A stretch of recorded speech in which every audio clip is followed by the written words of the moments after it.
Hi everyone, my name is Alan Guinn, and I'm a consultant with the Guinn Consultancy Group based here in Bristol. We're happy you're watching It's Your Business, and I hope that you'll be able to learn from some of the things that we discuss. So let's get started. Many people today are looking for jobs. As all of us probably know, our economy is changing. And along with those changes have come some very difficult times for many people. Jobs have been lost, they've been downsized from full-time to part-time, and many jobs in the economy have just simply disappeared. So during this show, we're going to focus on what you need to know and the steps that you should follow to try to get that perfect job. The first thing that I want to mention is networking. Networking for success. And what are some of the principles of networking? Well, if there's anything better than networking to help you get a job, I don't know what it is unless you marry someone that already owns the business. Networking can be done anywhere. You can do networking in the produce aisle at your local grocery store. You can network at church on a Sunday morning. You can network when you see people that you know in a local restaurant. Networking is nothing more than basically talking to who you know or getting to know new people and conveying to them what you can do for them in their business or wherever it is that they work. Your objective is to have a potential employer think about you whenever a new job becomes available. Lots of people are concerned about developing their resume. Let's talk for just a minute about developing your resume.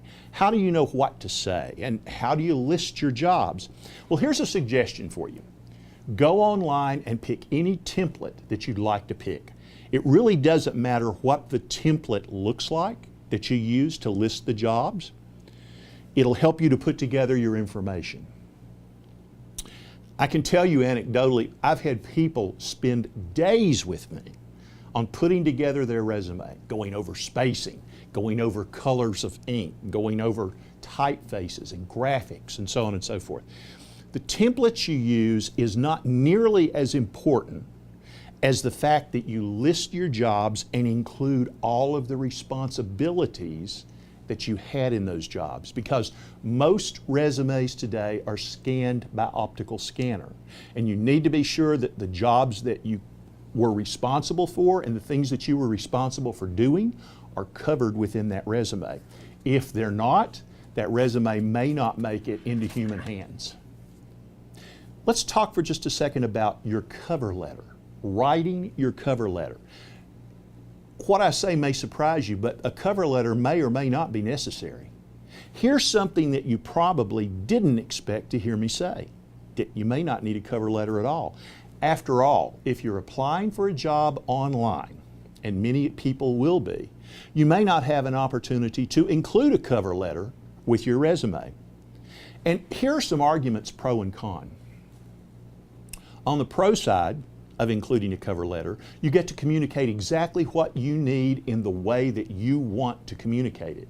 On the con side, if you don't use perfect grammar, if every word's not spelled correctly, you're never going to get the opportunity to convince that recruiter or employer to look at your resume. So it can be costly. Using online resources. Which websites offer you the best opportunities? Any website online offers you a good opportunity. Online websites are generally up to date. They have been updated frequently, sometimes daily, and they accurately reflect the jobs that are posted. Some even have employer names and pay ranges that are attached. Some may not, but that's okay. LinkedIn.com is a great resource for finding jobs. Job boards like Monster.com, CareerBuilder.com, CareerFinder.com, and Indeed.com are all highly rated for job seekers. Some newer sites include Beyond.com and SimplyHired.com. Keep in mind that with job boards, you may be able to source out specific job opportunities because some job boards specialize in only one range of occupation. So check out search engines to see if yours is covered. How do you respond to an employer? What to say when that telephone call comes or you get that email? Well, when I talk about this with my clients, they generally laugh at me and they say, well, of course I know what to say when a potential employer calls. So I ask them what they'll say.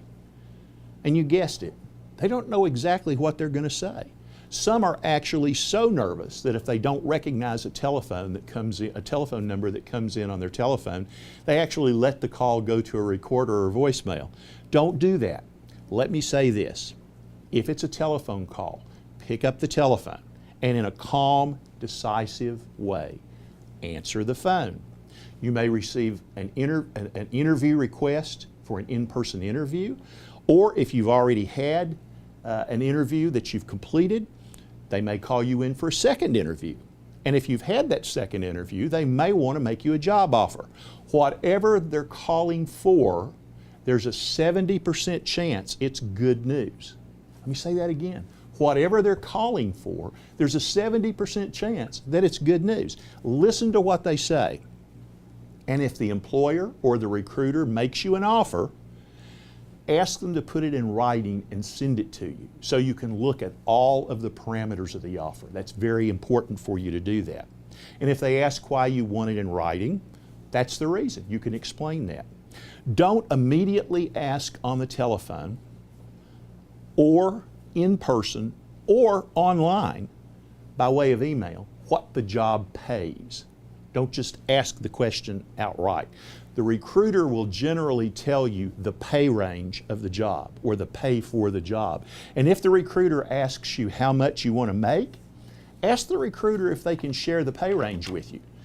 Don't blow your chances by asking for too much or undercut yourself by asking for too little. There's two rules of thumb before you go into an interview. The first is know what the job market's paying for your job before you interview. And the second is, don't underprice your services. If you're going for an interview and you're getting ready for an interview, pick the outfit, pick the attitude, and pick yourself up and go to the interview ready to talk to the recruiter. Don't try to overdress. You've probably got a good idea of what type of clothing is worn and required at the job that you applied for. But if you don't, find someone who works there and ask what types of clothes most employees wear. Do the employees dress up? Do they dress down? My general rule of thumb that I use with most of the people that apply in jobs that I'm recruiting for is that under no circumstances should you interview in less than business casual. You're making an impression when that employer first sees you, and it's difficult to undo that first impression. Now go do it and convince the interviewer you're the best person for the job. How do you do that? What should you say and what should you not say? Well, here's a good rule of thumb for that. Answer the questions that are asked. Don't volunteer huge quantities of information, thinking that the more the interviewer knows about you, you're going to get the job more easily, because it just doesn't work that way. I've been the interviewer many times. The interviewer's looking to see what you can do against a list of expectations and requirements of the employer. Listen to the questions asked and answer those questions. And finally, it's very important that you follow up. Always, if you know the interviewer's name, send a nice email thanking them for taking the time to meet with you and review your qualifications. That's very, very important. If your interview's gone well, you can expect to hear back within a week or two from the employer. If you haven't heard in that length of time, don't come to the conclusion that you're not going to get the job. Just ring up the interviewer, send along an email, and ask when a decision might be reached. Well, those are our tips for today. I'm Alan Guinn.